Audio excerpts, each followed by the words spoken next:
Nancy, quartier Saint-Èvre, dans la nuit du 29 juin 2009. Réveillé en pleine nuit par l'alarme de son magasin, un bijoutier appelle la gendarmerie pensant à un cambriolage. Lorsque ce dernier descend inspecter son magasin, il aperçoit deux silhouettes allongées dans la rue. À leur arrivée, les gendarmes dépêchés sur place découvrent qu'il s'agit des corps d'un SDF, ainsi que d'un automobiliste au milieu de la chaussée. L'intégralité du double meurtre a été filmée par une caméra de surveillance. Et les images révèlent l'existence d'un tueur au comportement très étrange. Le procureur de la République m'a demandé de rejoindre le plus vite possible Nancy avec mes hommes.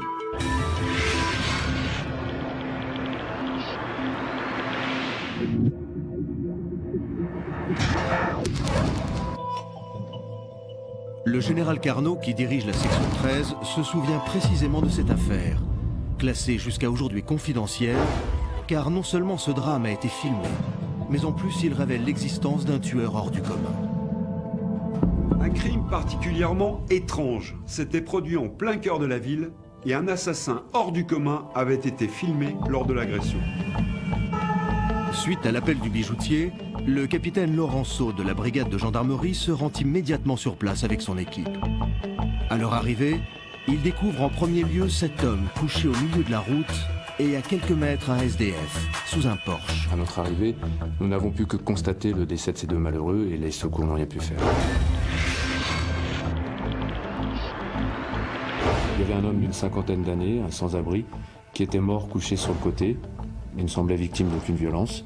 Et puis il y avait un autre homme d'une trentaine d'années, décédé lui aussi, et lui était allongé sur le bord de la route. Et puis le bijoutier nous a tout de suite expliqué qu'il avait un enregistrement vidéo de la rue puisqu'il avait une caméra de surveillance qui se déclenchait au moindre choc contre la grille de son magasin. Et quand on a vu les images, là effectivement, on a tout de suite prévenu la hiérarchie. Le capitaine Brunel fait partie de l'unité d'enquête de la section 13 qui a été envoyée sur place. Habitué des affaires à caractère paranormal, il va être confronté dans cette enquête à un tueur au profil particulièrement déconcertant. Un homme aux agissements et aux comportements des plus étranges. On est arrivé au petit matin et on a demandé que la scène de crime soit maintenue en état jusqu'à notre arrivée.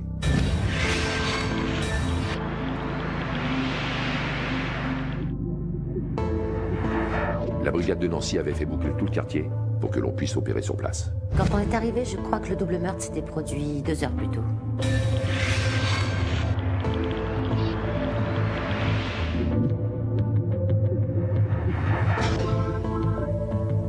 Le commandant Lournec, spécialisé en psychologie et parapsychologie, arrive avec le capitaine Brunel en premier sur la scène de crime. Très vite, avec les hommes de la section 13, ils mettent en place le dispositif de prélèvement d'indices et prennent connaissance du premier rapport de gendarmerie. Le capitaine Laurenceau nous attend et nous fait part des premières investigations effectuées sur site. Et là, à la lecture du rapport auquel était adjoint le document vidéo, on a vite compris pourquoi on avait fait appel à nos services. Exceptionnellement, nous avons obtenu l'autorisation de diffuser cette vidéo. Voici ces images inédites provenant de la caméra de surveillance placée du côté rue de la bijouterie. La vidéo est datée du 29 juin à 3h45. La caméra de surveillance de la bijouterie se déclenche automatiquement au moment où un SDF percute la grille de protection du magasin. L'homme en état d'ébriété traverse la rue pour aller fouiller à l'intérieur d'un conteneur à ordures. Il a à peine le temps de commencer ses recherches qu'un individu le bouscule. En colère, le SDF interpelle vigoureusement l'homme en noir. Il ne le sait pas encore, mais il vient de prononcer ces derniers mots. Contre toute attente, après avoir éliminé cette première victime, l'homme en noir ne s'enfuit pas. Il décide de s'allonger à côté du SDF et va rester dans cette position durant 27 secondes avant de récidiver. Nous avons découvert un homme hors du commun capable de tuer d'une façon... On n'avait jamais vu ça.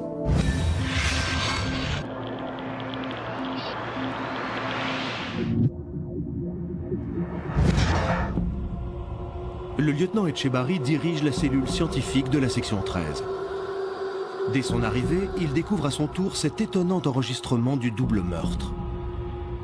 Sur le coup, si nous n'avions pas été sûrs que cette vidéo provenait d'une caméra saisie par la gendarmerie, on aurait plutôt eu tendance à penser qu'il s'agissait d'une mauvaise blague mise en scène. Les enquêteurs de la section 13 vont de surprise en surprise. Après s'être allongé 27 secondes aux côtés de sa victime, l'homme en noir vient se positionner au milieu de la rue.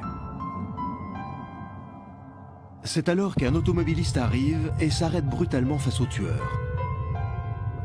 Le conducteur ne comprend pas alors la situation. Pour lui, quelqu'un est blessé et une autre personne demande de l'aide. Lui aussi est en train de vivre ses derniers instants.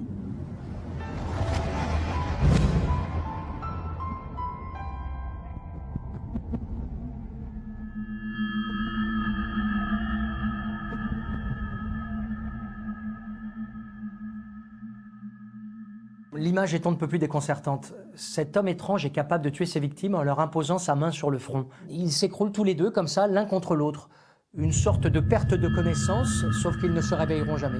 C'est tout simplement incompréhensible. Que s'est-il passé cette nuit du 29 juin 2009? Qui est cet homme en noir couvert d'une capuche et pourquoi s'en prend-il à un SDF et à un automobiliste? Aucune violence apparente n'a été constatée sur la victime. Elle ne porte aucune trace sur le front. Aucune blessure n'est visible. Comment ont-ils pu trouver la mort aussi subitement? Quel est ce geste étrange enregistré sur la vidéo qui permettrait en un instant de tuer quelqu'un? Moi, sur le coup, j'aurais plutôt imaginé qu'il aurait pu s'agir d'une injection. Je le vois bien tenir entre ses doigts une petite seringue. Mais on aurait eu au moins de petites marques sur le front des victimes. Et là, il n'y avait rien.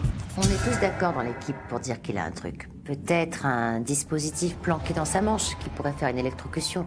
Enfin, en tout cas, quelque chose qui pourrait nous mettre sur la voie et qui ne serait pas visible à l'œil. À première vue, les deux victimes n'avaient aucun lien. Et leur agresseur ne leur a, semble-t-il, même pas parlé. Alors bien sûr, on se demande quel est le mobile de ce double crime. L'assassin aurait-il tué l'automobiliste pour s'emparer de son véhicule? Peut-être. Mais le SDF alors? Simplement parce qu'il l'avait bousculé?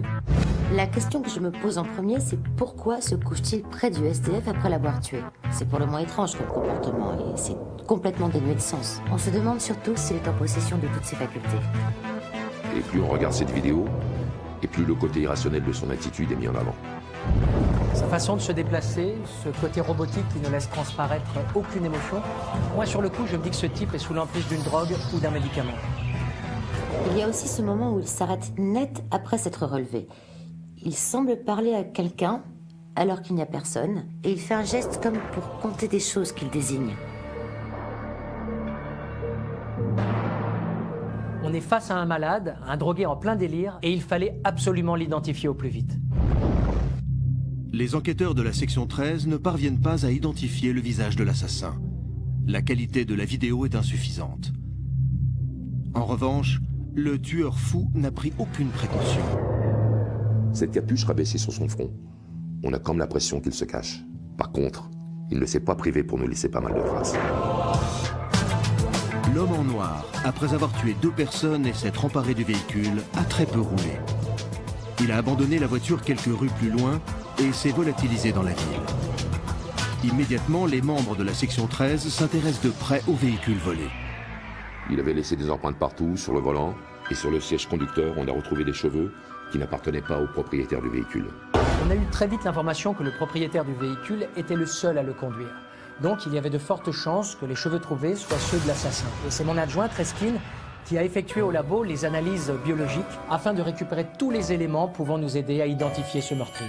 Avec le légiste, on a relevé les cheveux que le tueur avait laissés dans le véhicule, avec notamment sur le pommeau du levier de vitesse des empreintes facilement exploitables.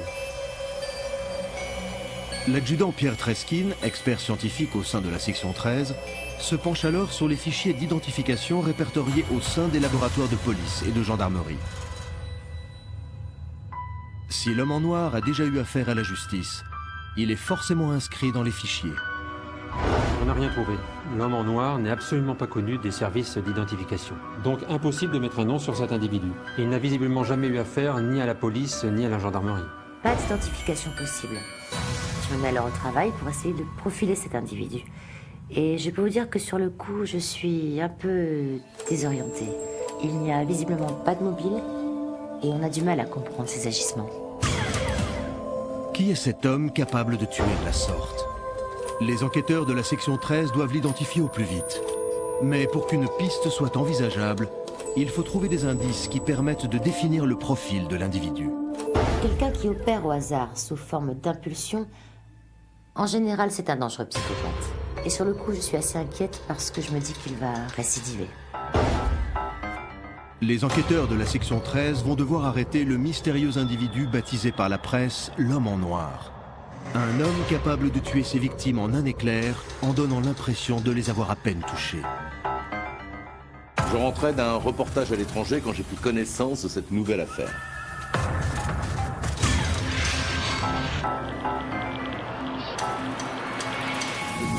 Un double meurtre avait été commis par un déséquilibré qui avait un comportement surréaliste. Et le général Carnot m'a tout de suite sollicité pour que je fasse un papier et que j'y glisse un appel à témoins. Il n'y avait aucune image exploitable permettant d'identifier le meurtrier. Et si des personnes avaient croisé cet homme en noir, il pouvait peut-être aider les enquêteurs. Il tue sans mobile au hasard de ces rencontres. Et il pouvait tout à fait habiter le quartier, vu qu'il avait abandonné le véhicule à quelques kilomètres de la scène du crime. Avec la brigade de Nancy, on a lancé une large enquête de voisinage sur différents quartiers à la fois.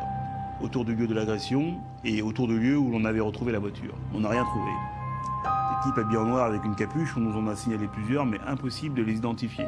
Nous pensions qu'éventuellement un malade avait pu s'échapper d'un service psychiatrique de la région et sévisser ainsi au hasard de ses rencontres, de ses déplacements. Mais dans cette direction non plus, aucune recherche n'a abouti.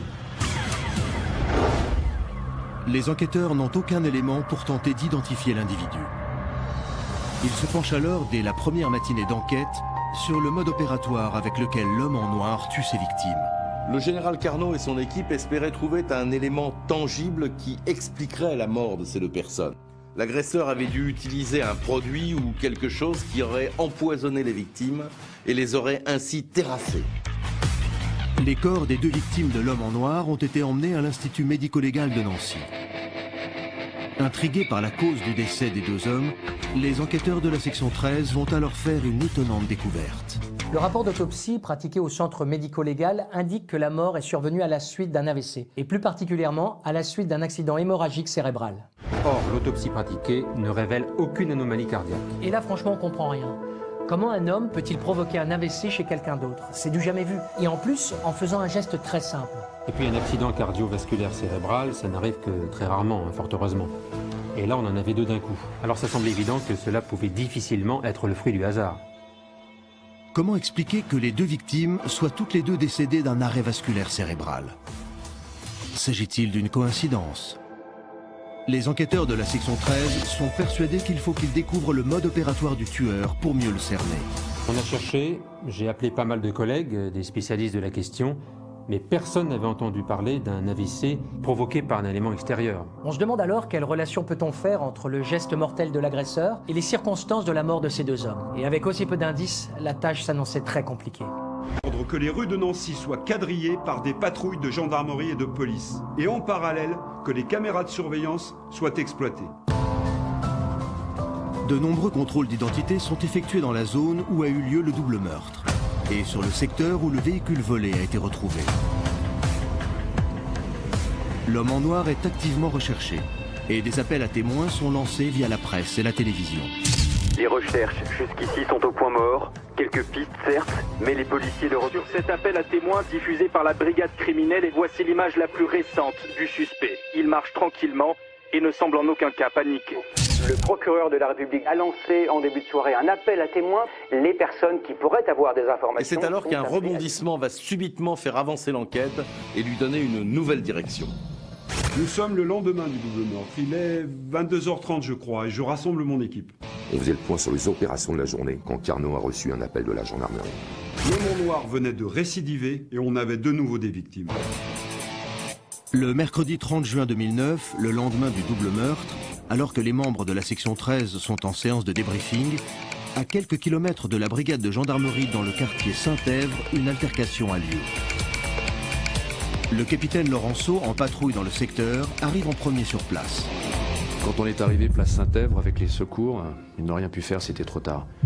2 hommes venaient d'être agressés par un déséquilibré et sont décédés sur le coup. Et le tueur a disparu à bord d'une voiture volée. Et là, j'ai tout de suite pensé que ça avait un lien avec le double meurtre de la veille. Ce double meurtre ressemble étrangement, d'après les premiers témoignages, à celui qui a eu lieu la veille.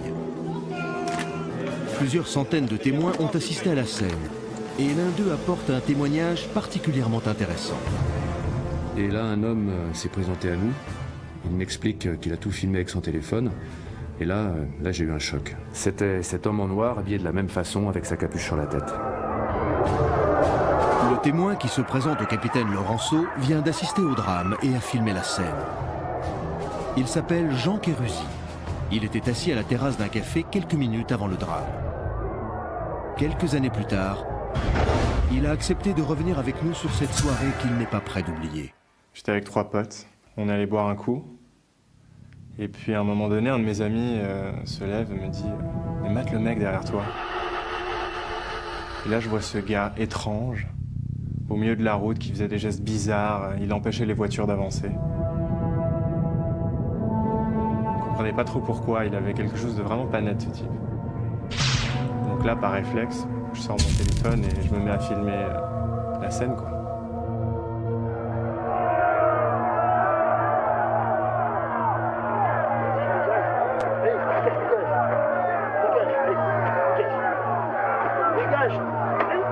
Le type s'est effondré comme ça, d'un coup, sans pouvoir rien faire. Et là, c'est la confusion la plus totale. Personne ne comprend ce qui se passe. Moi, je me dis, ces 2 mecs qui se sont chauffés dans la rue, ils se sont battus, voilà.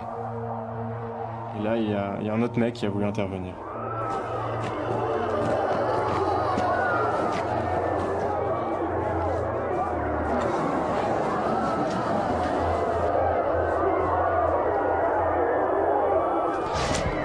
Il le touche à peine.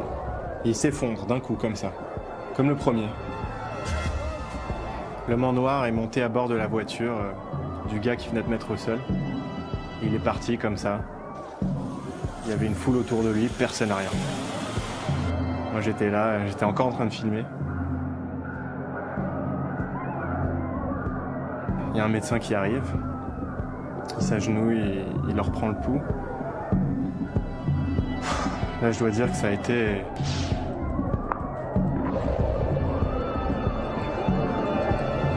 Il est mort! Il est mort! Ils sont morts. Ils sont morts. On venait d'assister à 2 meurtres, sans le savoir, sans réagir, sans rien faire. Et... En plus, j'avais filmé la scène. J'étais là avec mon portable comme un con. Je pensais filmer une baston comme ça pour déconner et j'ai tout filmé. L'affaire prend alors des proportions particulièrement inquiétantes. Les enquêteurs se retrouvent avec 2 doubles homicides et un meurtrier insaisissable qui tue avec le même mode opératoire. D'un geste, d'un simple geste, il élimine des victimes qu'il choisit au hasard et puis il s'évapore dans la nature avec une voiture volée. Les brigades de police et de gendarmerie se sont lancées à sa recherche et nous, on se retrouvait avec une 2e scène de crime sur les bras et en plus, identique à la première. Là, on se dit qu'on a en face de nous un véritable psychopathe qui ne ressent pas la peur, il tue en public et s'enfuit à bord d'un véhicule. Un des témoins a même affirmé que l'homme en noir ne regardait pas ce qu'il faisait. Il regardait en direction du sol et pourtant il avait parfaitement conscience de ce qui se passait puisqu'il maîtrisait parfaitement la situation. Tous les témoignages concordaient. Les personnes présentes ont toutes déclaré que l'homme marchait bizarrement comme un robot.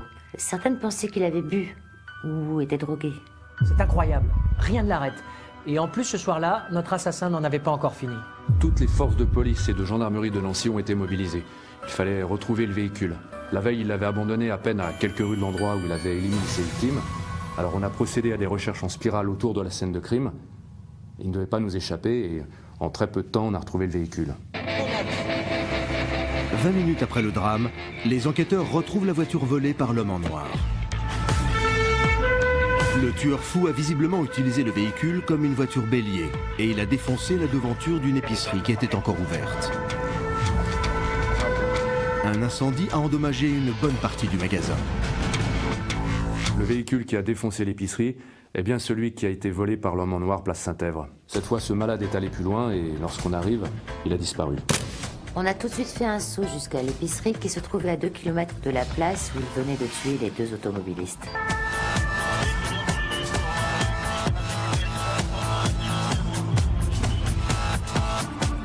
L'ADN retrouvé dans l'habitacle est le même que celui relevé la veille. Il s'agit bien du même tueur. Et cela confirme que sur les vidéos, c'est le même homme qui opère. Même relevé biologique, même mode opératoire, tout concorde. L'épicerie était complètement saccagée. Il avait traversé la vitrine avec le véhicule. Et les rayons se sont écroulés les uns sur les autres. Le feu avait pris, mais les pompiers qui sont intervenus ont pu le maîtriser suffisamment vite pour que l'épicier puisse en sortir. Ce monsieur a eu beaucoup de chance car il était en train de recharger son stock de boissons au moment de l'accident. Il n'a rien eu le temps de voir. Il est blessé, mais s'en est miraculeusement sorti. Littéralement en état de choc, il est évacué vers l'hôpital le plus proche. L'épicerie appartient à un certain Yan Perry, un Chinois venu s'installer sur Nancy 25 ans auparavant. Pourquoi le tueur s'en est-il pris à l'épicerie de ce pauvre homme? Cherchait-il à l'éliminer? Ou est-ce comme à chaque fois un acte gratuit? Les enquêteurs de la section 13 sont à nouveau confrontés à cet individu que la presse a surnommé l'homme en noir. Si on retrace son parcours, le tueur fou tue un automobiliste pour prendre sa voiture, en tue un second qui tentait de s'interposer et se sert du véhicule comme d'une voiture bélier pour défoncer une épicerie du centre-ville. L'incendie a détruit une bonne partie du magasin et malgré la violence du choc, il s'en sort et disparaît. Et malheureusement, toutes les recherches effectuées par les patrouilles de gendarmerie pour le retrouver n'ont rien donné. Qui est cet homme dangereux qui semble doté d'une résistance inouïe et capable de tuer sans effort en pointant simplement du doigt ses victimes? Les nouvelles images ne permettent pas de l'identifier. L'enquête de voisinage menée par le commandant Lournec, spécialiste en psychologie, ne donne rien. Les renseignements recueillis sont bien maigres et un nouvel appel à témoins est lancé. L'homme dont seulement les yeux ont vaguement été décrits serait asiatique, entre 25 et 30 ans, de corpulence sportive. On sait qu'il mesure environ 1,80 m et qu'il a des cheveux noirs. Un portrait robot est largement diffusé et les enquêteurs espèrent mettre enfin un nom sur le dangereux individu. La section 13 explore alors la piste de Yan Perry, cet épicier chinois dont le magasin a été la cible de l'homme en noir. Tous les témoignages concordent pour dire que Yan Perry est un homme apprécié de tous. Installé dans le quartier depuis des dizaines d'années, il est un homme affable et serviable. On s'est rendu à l'hôpital où cet épicier était en soins et on a également rencontré son fils qui était auprès de lui. C'est un homme sans histoire, un commerçant honnête qui travaille dur. Son fils nous explique que son père n'était menacé par personne et qu'il ne peut pas s'agir d'un règlement de compte. Et de toute façon, on était quasiment certain que cet épicier, c'était comme les autres victimes retrouvées par hasard sur la route du tueur. On s'attend à ce qu'il recommence. Maintenant, il fallait qu'on trouve le moyen d'identifier. Il devait vivre là, autour de Nancy, peut-être même dans le quartier où il opère. J'ai lancé une vaste opération coup de poing. Des enquêteurs parcouraient la ville de long en large. Des commerçants essentiellement étaient interrogés. Si l'homme vivait là, peut-être que quelqu'un allait le reconnaître. Pendant que les effectifs de la police et de la gendarmerie mènent une vaste enquête sur Nancy et les environs, les membres de la section 13 cherchent alors à comprendre le mode opératoire du tueur nancéen. Le geste utilisé par l'homme en noir a systématiquement déclenché chez les 4 victimes un AVC qui leur a été fatal. Un geste simple qui pourrait parfaitement obéir à une technique de combat. Jusqu'à preuve du contraire, je ne vois absolument pas comment on peut tuer quelqu'un de cette manière. Au départ, on avait pensé qu'il avait un dispositif caché dans sa manche qui lui permettait d'électrocuter ses victimes. Mais très vite, on s'est rendu compte avec le légiste que ce n'était pas possible car on n'a retrouvé aucune trace d'électrocution. Le cerveau est en plus particulièrement robuste et pour provoquer un AVC, il faudrait un choc vraiment très violent, soit psychique, soit physique. Or là, dans notre affaire, il s'agissait d'un simple geste. Donc on s'est mis à penser que cet individu avait peut-être en lui une énergie capable de faire cela. Mais on ne voyait pas quoi. Les enquêteurs de la section 13 n'arrivent pas à comprendre comment l'homme en noir parvient à éliminer ses victimes. C'est Michel Rosemary, journaliste d'investigation spécialisé dans les phénomènes paranormaux, qui va orienter le général Carnot de la section 13 sur une piste très intéressante. Le geste pratiqué par cet homme témoignait d'une grande maîtrise Et cette maîtrise me faisait penser à une pratique méconnue des arts martiaux. Et il se trouve que j'avais déjà étudié ce phénomène lors d'une de mes précédentes enquêtes. C'est Michel Rosemary, un journaliste qui nous a alors mis la puce à l'oreille. Il avait pu voir la première vidéo, celle du double meurtre filmé devant la bijouterie. Et il avait enquêté de son côté. Ce geste m'avait intrigué car il pouvait correspondre à une technique de combat peu répandue, mais dont j'avais déjà entendu parler. Elle me rappelait des gestes d'arts martiaux utilisés en particulier dans des camps de formation pour le combat au corps à corps. Le capitaine Brunel et son équipier Delorme lancent alors des recherches au niveau des clubs d'arts martiaux de Nancy et de ses environs. Si cette technique particulière de combat est enseignée quelque part, ils doivent vite le découvrir et tenter d'établir un lien avec le tueur. Michel Rosemary, journaliste d'investigation, enquête de son côté et fait une découverte qui relance littéralement l'affaire de l'homme en noir. Certains sportifs de haut niveau, pratiquant les arts martiaux depuis de nombreuses années, acquièrent une telle maîtrise de leur corps et de leur énergie qu'ils peuvent exercer un pouvoir exceptionnel sur d'autres personnes. Michel Rosemary va orienter les enquêteurs de la section 13 sur la piste d'un professeur d'arts martiaux, instructeur de pratiques bien spécifiques.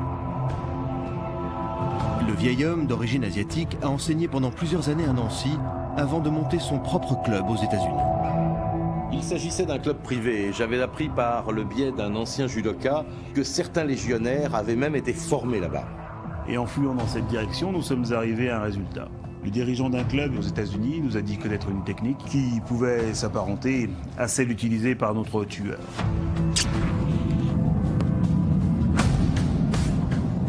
Le 7 juillet 2009, les enquêteurs de la section 13 se rendent à New York, à la rencontre de Ji Chu-ling, ce professeur d'arts martiaux hautement expérimenté qui a dispensé des cours à Nancy durant 3 ans.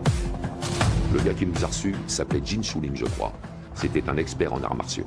Je lui ai proposé de regarder la vidéo de notre tueur et il n'a pas été étonné du tout. Nous avons retrouvé Ji Chu-ling dans son club d'arts martiaux de New York, où il forme les plus grands champions de la planète.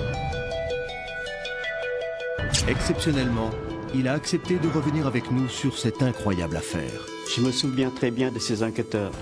Ils sont venus dans mon club au début de l'été. Ils cherchaient à savoir si je connaissais une technique spéciale utilisée par un type sur une vidéo. Et je leur ai dit que ce geste ressemblait à une de nos disciplines. On lui a demandé si on pouvait avoir une démonstration et on a pu organiser une séance filmée. Les membres de la section 13 ont alors assisté à une incroyable démonstration, au cours de laquelle un maître expérimenté va leur montrer comment on peut immobiliser et faire tomber quelqu'un d'un geste simple, et sans le toucher.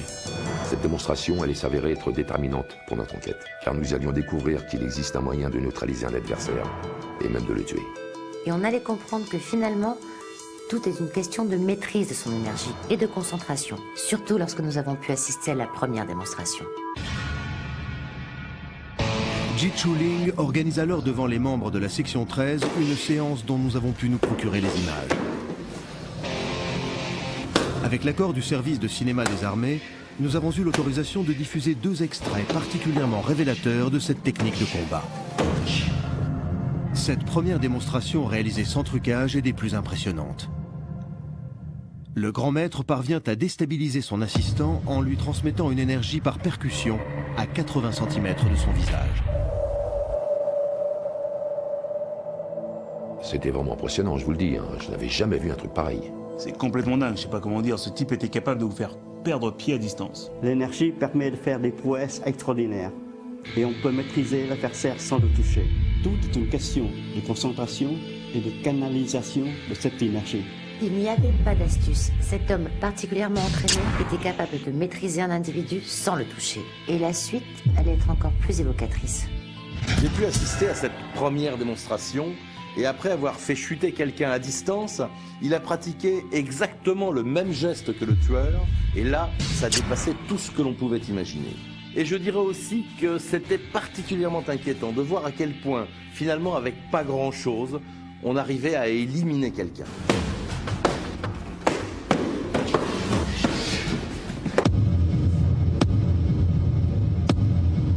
deuxième démonstration est encore plus percutante. Un triple champion du monde de boxe style accepte de se prêter à cette expérience. Et là...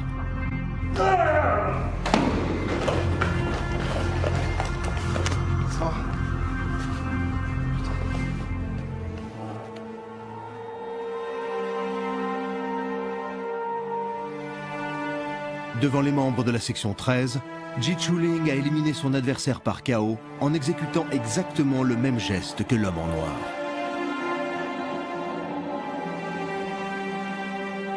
Là, j'étais scotché. Le type est tombé dans les vapes alors qu'il l'avait à peine effleuré. Et il n'a repris ses esprits que très difficilement. C'est vrai que quand on voit ça, ça fait réfléchir. Et c'était pas du cinéma. Son adversaire s'était vraiment pris un coup. Il se tenait la tête. C'était impressionnant. Et là, je dois dire que ça m'a dissuadé de tester l'expérience sur moi. Une fois de plus, je n'avais fait que concentrer mon énergie sur mon poignet. Et je l'avais transmise par percussion à mon adversaire. Il s'est retrouvé choqué sous l'impulsion que je lui ai imposée. Et là, évidemment, il fallait qu'il nous explique comment il faisait et surtout, quel est ce geste. Parce que si notre tueur utilise une pareille technique, on devait comprendre comment il parvenait à tuer ses victimes. J'ai expliqué aux enquêteurs que l'homme qu'ils recherchent utilise son énergie pour neutraliser son adversaire en faisant une simple pression sur le front au niveau du troisième œil. Les méridiens principaux sont les vecteurs de l'énergie du corps. C'est ce qu'on appelle le chi. Et l'utilisation de cette énergie sur ces points permet de soigner, de se défendre, de blesser et pour certaines personnes, de tuer. On pouvait clairement constater que l'énergie se concentrait sur la zone du poignet et que le maître la libérait littéralement en l'imposant d'un geste de la main, paume tendue. Au vu des dégâts que cette énergie pouvait causer, on commençait à comprendre pourquoi les vaisseaux éclataient dans le cerveau des victimes, provoquant ainsi un AVC. Si le tueur en série de Nancy est capable de maîtriser des arts martiaux aussi pointus, il a probablement été formé par des spécialistes. Dès leur retour des États-Unis, les membres de la section 13 se tournent alors vers les individus qui ont fréquenté les cercles privés d'arts martiaux autour de Nancy. Nous devions concentrer nos recherches sur des sportifs pratiquant les arts martiaux à haut niveau, reconnus et classés par la discipline. Et d'après les experts, il faut au minimum 10 ans pour arriver à ce niveau. Si je résume, on cherchait un homme de type asiatique, entre 25 et 30 ans, de taille moyenne, environ 1,80 m, et qui pratiquait les arts martiaux à haut niveau depuis au moins 10 ans. Et déjà, ça réduisait notre champ de recherche. Les enquêteurs de la section 13 sont convaincus que la piste des arts martiaux est la bonne. S'ils ne se trompent pas, l'homme en noir a forcément dû suivre un apprentissage particulièrement sérieux pour parvenir à une telle maîtrise du chi.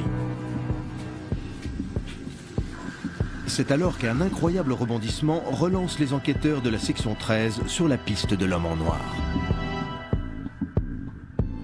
Le 10 juillet 2009, soit 11 jours après le premier double meurtre, les enquêteurs sont appelés d'urgence par le service de sécurité de l'hôpital de Nancy. On nous signale dans la nuit qu'une voiture a forcé la barrière de sécurité de l'hôpital. Et ensuite, elle s'est dirigée à toute vitesse vers un des bâtiments hospitaliers. Le signalement donné du conducteur indique un homme vêtu de noir avec une capuche sur la tête. Et là, on se dit que c'est pas possible. On apprend qu'il a recommencé, c'est incompréhensible. Il s'est introduit dans l'hôpital principal de Nancy sur les coups d'1 h du matin et on nous indique qu'heureusement il n'y a pas eu de victime, simplement un départ d'incendie. Lorsque nous arrivons sur le site, les pompiers sont à pied d'œuvre, ils maîtrisent la situation, mais profitant de la panique, l'individu a disparu. Le personnel médical dont l'effectif était particulièrement restreint n'a pas réellement vu l'individu. Il s'est volatilisé juste après avoir mis le feu. On récupère tout de suite les bandes vidéo. Toute la scène a été filmée. Visiblement, il s'agit de l'homme en noir. Même corpulence, même vêtements. Et pour une fois, on a l'impression qu'il cible quelque chose de particulier. Nous avons eu l'autorisation de vous montrer l'enregistrement vidéo des caméras de surveillance de l'hôpital central de Nancy. À 1 h 12 du matin, l'individu s'introduit dans les couloirs de l'hôpital. Il semble chercher quelque chose.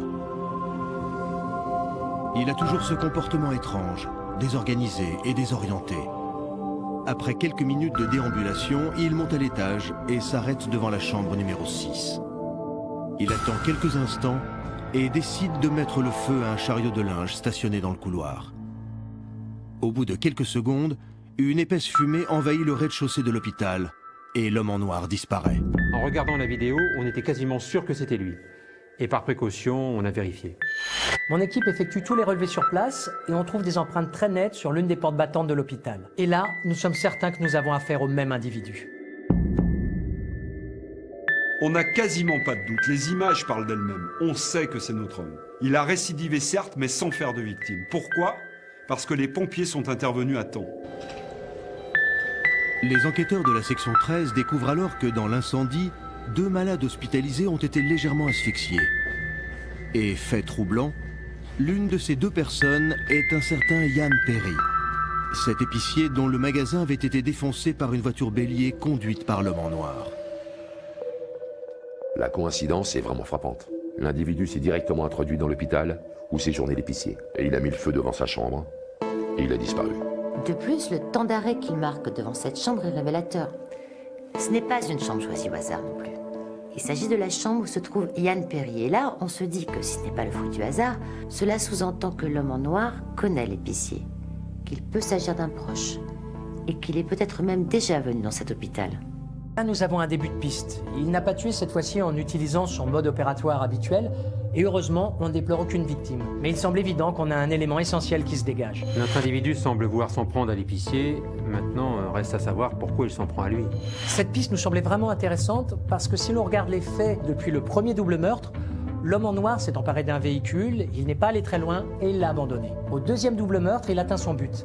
Il défonce l'épicerie encore ouverte, mais encore de peu l'épicier. Et là, il se rend devant sa chambre d'hôpital et il tente à nouveau de l'éliminer.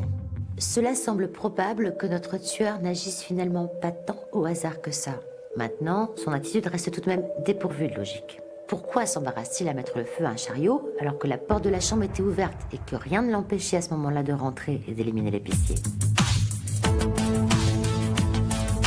Les enquêteurs de la section 13 concentrent leurs investigations sur cet épicier, qui semblerait être la cible du tueur nancéen. Le vieil homme étant en soins intensifs depuis cette nouvelle agression, c'est son fils Kim, déjà interrogé par les enquêteurs, qui est convoqué à la brigade de Nancy. Il est à son domicile lorsqu'on lui apprend que son père est victime d'un incendie à l'hôpital. Sur le coup, il est catastrophé et il vient immédiatement dans nos bureaux.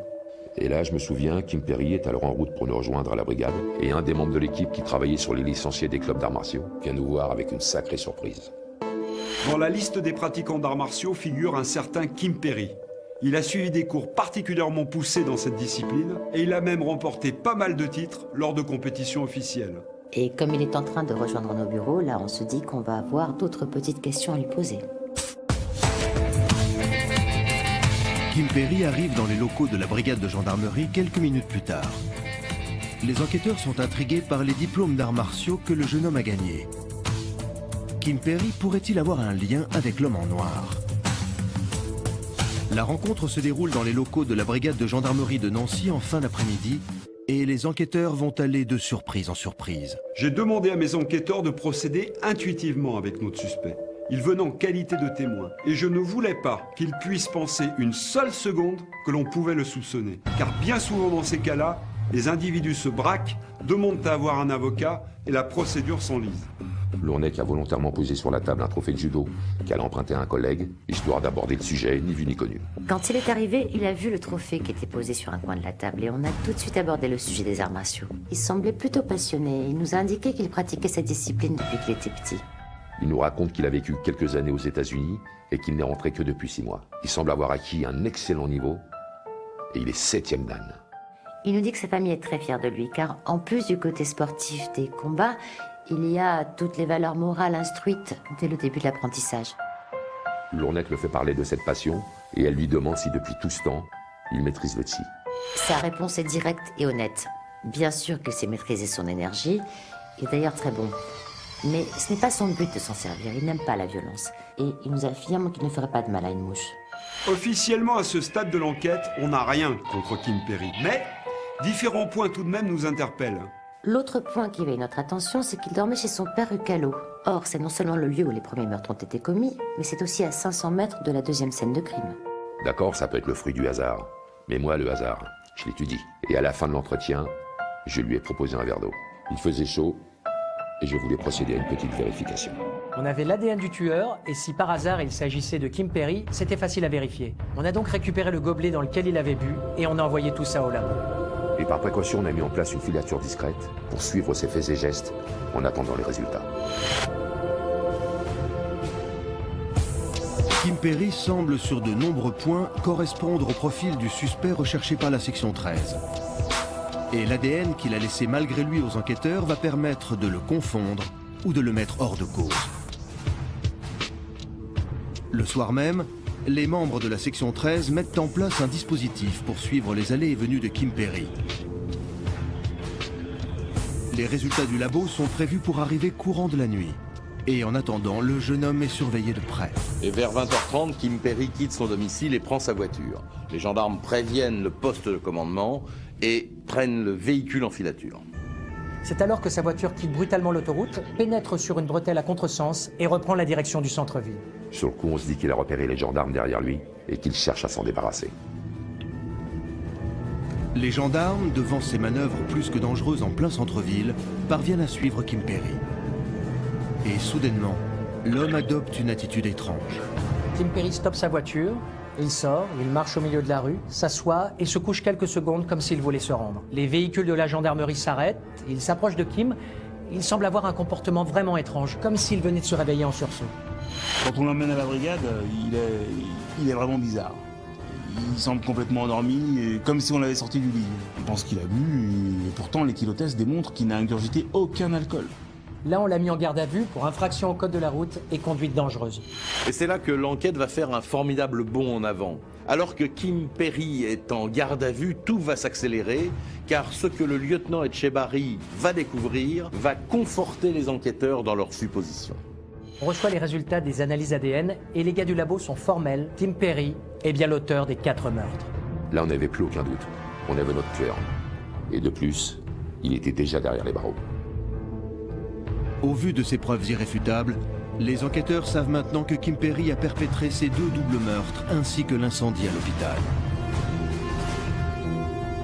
Le capitaine Brunel effectue avec son équipe une perquisition à son domicile qu'il partage avec son père et finissent par découvrir le sweat noir à capuche qu'il portait lors de ses attaques.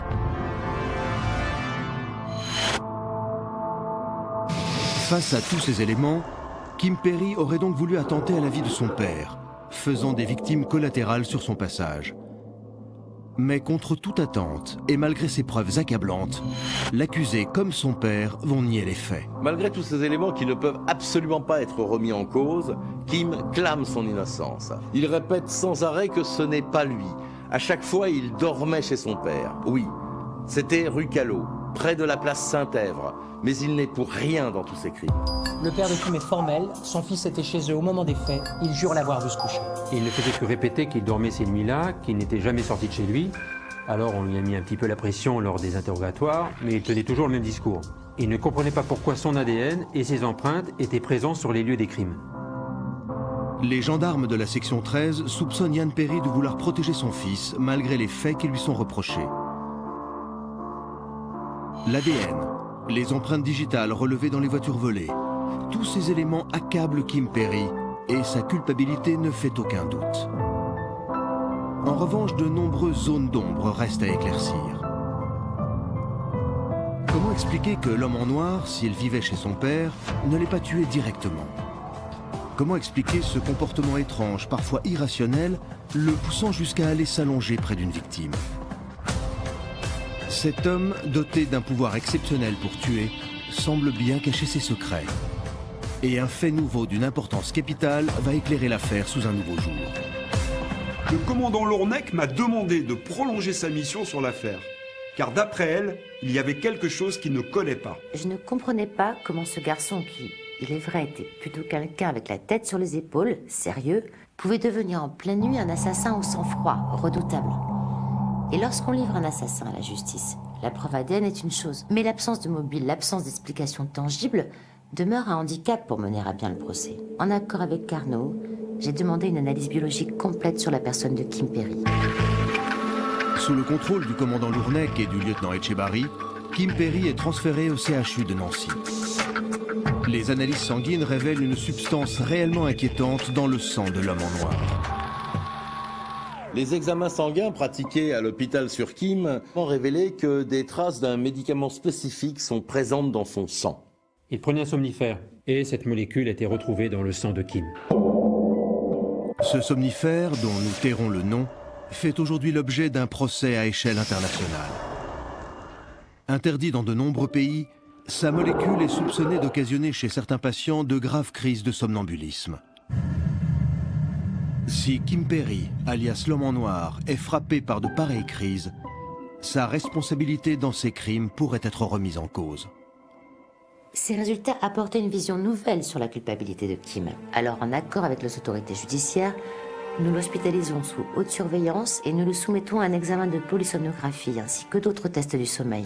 Les conclusions sont sans équivoque. On découvre à travers ces tests que Kim Perry est atteint de somnambulisme sévère. Un cas assez rare qui ne touche heureusement qu'un très faible pourcentage de la population. Kim Perry, ce tueur si particulier, est donc somnambule. Plongé dans un sommeil profond, il devenait un assassin délirant, au comportement totalement imprévisible. Bien souvent, les somnambules ne se souviennent qu'un peu, voire pas du tout de l'incident, car il n'existe aucune conscience dans leur gestuelle.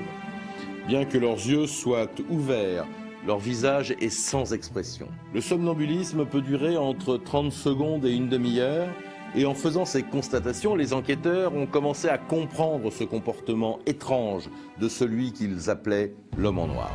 Tout cela nous éclairait sur l'étrange attitude de Kim quand il a commis ses crimes et ses agressions. Car ce produit particulièrement dangereux peut avoir un effet dévastateur sur la personne à qui il avait été prescrit. De plus, si la personne a déjà une prédisposition au somnambulisme, le résultat ne peut être que catastrophique. Et on en a vu les conséquences. En plus, en fouillant à l'échelle internationale, j'ai découvert que la consommation de somnifères, dont la notice prévient que le patient peut se lever de son lit en état somnambulique, a été la cause de plusieurs assassinats aux États-Unis. En 2009, Robert Stewart, un Américain de 45 ans, fut condamné à 179 années de prison pour avoir tué 8 personnes dans un quartier résidentiel. Initialement, son crime fut qualifié d'assassinat au premier degré, mais quand les juges apprirent que l'homme se trouvait dans un état somnambulique au moment des faits, les charges furent réduites en assassinat au second degré et sa peine fut atténuée. De multiples experts se sont penchés sur le cas de Kim, mais aucun n'a pu mettre en avant une quelconque volonté de tuer ni d'agresser de sa part. Au contraire, tous ont reconnu le méfait du produit ingéré et ses conséquences sur la personne traitée.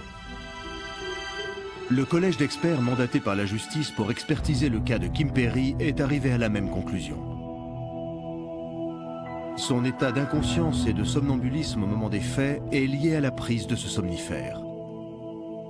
Par conséquent, ce tueur hors du commun a été dédouané de toute responsabilité. Totalement détruit et perturbé par tout ce qui s'était passé, il s'est suicidé le 4 février 2012 en ingurgitant un cocktail détonnant de médicaments. Il ne supportait plus son existence et les meurtres qu'il avait commis malgré lui. Son père n'a jamais compris pourquoi son fils si bon et si gentil pouvait devenir son pire ennemi dans son sommeil. Rien ni personne n'a pu apporter de réponse à cette terrible question. C'était une famille unie, sans problème. Aujourd'hui, ce somnifère est toujours en vente libre sur le territoire américain. Récemment, en région parisienne, une femme qui s'était procuré ce médicament via Internet s'est défenestrée avec son bébé de 3 mois. Elle pensait fuir un incendie imaginaire.